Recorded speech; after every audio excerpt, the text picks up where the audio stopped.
Mesdames et messieurs, bonsoir et bienvenue à votre téléjournal du week-end.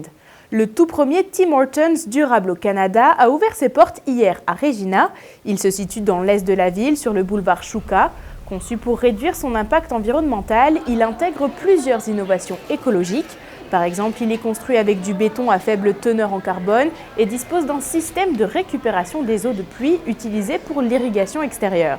À l'intérieur, il y a un mur de mousse et le logo de Tim Hortons est fabriqué à partir de ferraille recyclée et fait en Saskatchewan.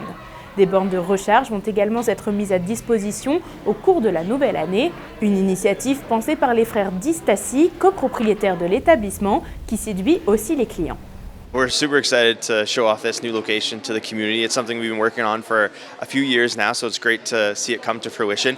There's a whole bunch of new things that we're trying at this restaurant that make it unique and things that we're testing to see what works, what doesn't work, and hopefully some of these initiatives and on the sustainability front can be scaled across the country. I'm not totally familiar with exactly what that means in totally, but certainly there's not another one in the city that looks like this one anyway, that's for sure. We just live across the street and I spent all summer supervising the installation while they're building this thing because I sat on my deck and watched them do it. So that's basically what we did. So we were kind of interested to see what it looked like after it was all done. Je pense qu'on devrait faire plus d'effices comme cela, peut-être pas seulement le Tim's, mais aussi comme des autres restaurants et des autres places. C'est vraiment incroyable et je crois qu'on devrait faire plusieurs comme ceci ici autour du Canada et autour du monde. Je pense que c'est vraiment bon pour notre environnement. À l'approche des fêtes et en plein hiver, le groupe de la communauté sikh Guru Nanak Free Kitchen organisait aujourd'hui une distribution de nourriture dans la capitale saskatchewanaise, une initiative qu'ils font une fois par mois depuis maintenant 7 ans. Antoine Peugeot-Charost et Liam Saint-Georges-Avison.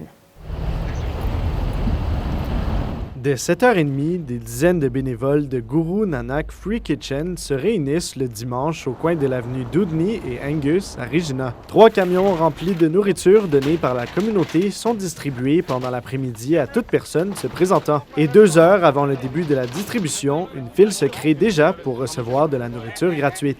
Au moment de l'ouverture, les bénévoles offrent autant de légumes, fromages, pizzas congelées ou même crème glacée que les gens peuvent en transporter. Un moment de partage en cette période des fêtes essentiel selon cet organisateur.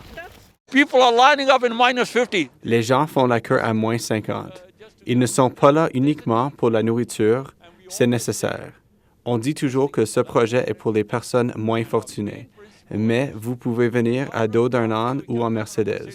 On ne pose aucune question. On ne vous demande pas qui vous êtes, ce que vous êtes, quelle est votre race, votre couleur. On ne fait pas ça. Un service qui réjouit ses habitués. Je viens ici parfois, j'adore ça parce qu'ils aident vraiment la communauté, surtout à ce moment de l'année avec l'inflation. Ils sont juste vraiment gentils et aident les gens.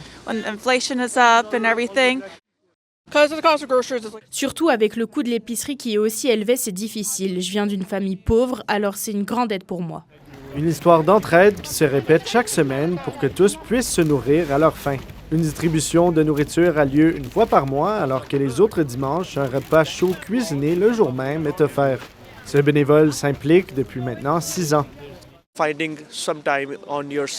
En donnant votre temps le dimanche, vous pouvez voir que ces 2 heures de service ont un impact important sur votre communauté. Ce n'est pas seulement pour vous et vous ne le faites pas en pensant que vous recevez quelque chose, mais ça a un impact sur plusieurs personnes autour de vous.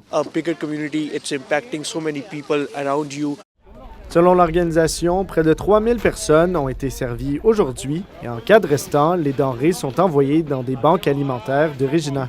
Ici Antoine Peugeot-Charost, Radio-Canada, Regina.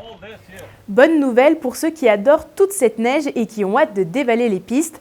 Optimist Hill a rouvert ses portes cette fin de semaine à Saskatoon.